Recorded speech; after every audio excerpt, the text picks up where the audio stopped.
I always, if I've spoken to somebody on the phone, I would always ask how they are and if they've got any symptoms, and I would obviously tell them that I have no symptoms and I have been really careful around other customers.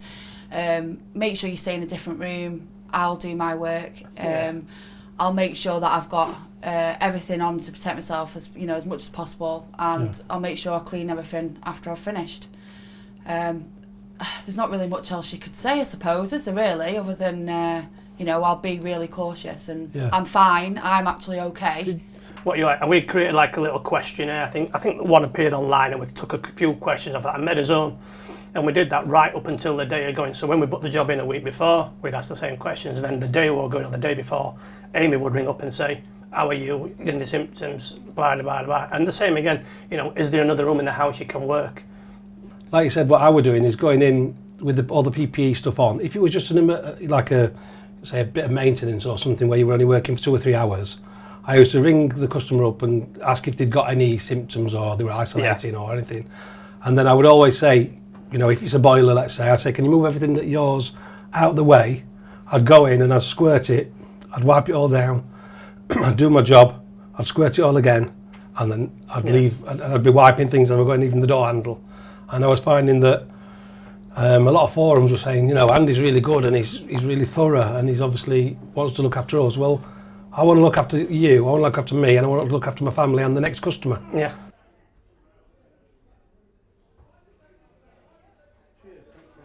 I've got quite a lot of elderly customers, and with me being female, that is a massive customer base for me, is elderly people. And when I've done some breakdowns, I did ask them if they needed anything from the shops. I have dropped stuff off picked stuff up from the shops and dropped things for them. But your customers, a lot of the time, they become, if you have a really good customer, they become like family, don't they? And like friends, and they'll always make you a brew and everything. Obviously not at that time, but I just asked if anyone wanted anything, and I did go on a few runs and pick some stuff up for people. Yeah, that's a community spirit, isn't it? Yeah. I mean, I were doing things where the people that I knew that were really old, who I knew were probably scared, who were my customers, even though I wasn't working at the house, I'd ring them up and say, are you all right? Have you got anybody to fetch you, your shopping and stuff like that? Because right at the very beginning, everybody was frightened to death, weren't they? Yeah. We had one, she was booked in for a boiler installation just as we'd gone into like the lockdown, proper lockdown if it ever existed. And Amy rung her up, said, we'll be there on Monday now, we're all back at work, blah, blah, blah. And Amy said, "Do you need anything bringing, you got out?" Because they're both old. She went, "Yeah, I need 2 bottles of wine and some cheese." And Amy's saying, I was thinking more like bread and milk, and this woman went, "I've been in the house with this man for over a month now. I want cheese and 2 bottles of wine, I need please." Wine. And we had to chuck her the cheese and wine.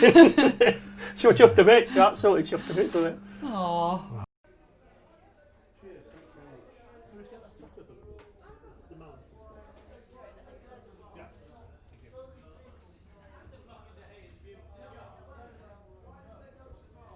So then what I was doing then is, right at the very beginning, I was doing the whole thing. I was like Ghostbusters going in. I'd got masks on, I'd got everything, I'd even got goggles. But again, it was so difficult to work with the overalls on.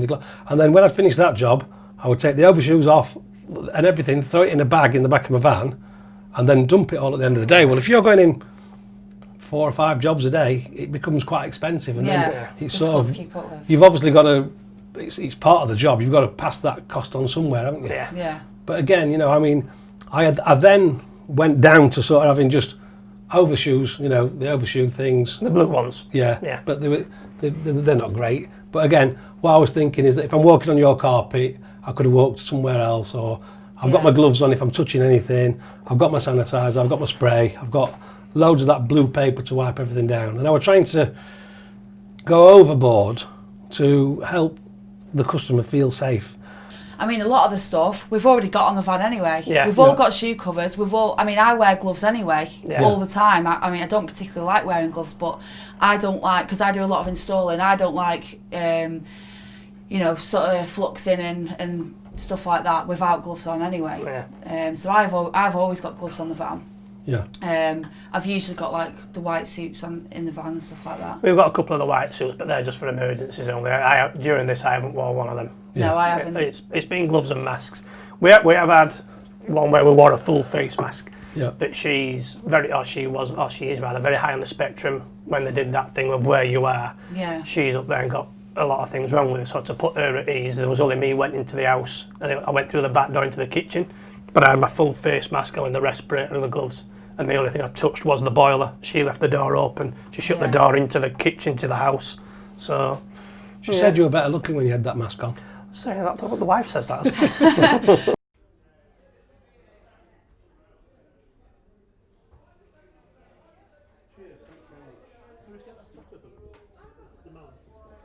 No, I didn't. No? Just normal, what we always do. But yeah, I do think we were key workers. Yeah. The only time I felt like a key worker was when I got stopped by the police. And they stopped me and, they said, essential driving only, what are you doing? And I said, I'm a plumber, I'm going down to fix someone's boiler. And they went, oh, okay, no problem. And they let me through.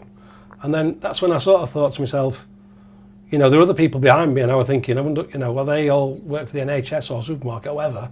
Because how did the police check you as a plumber? It said plumber all outside of my van, to be fair. I'll give you that one.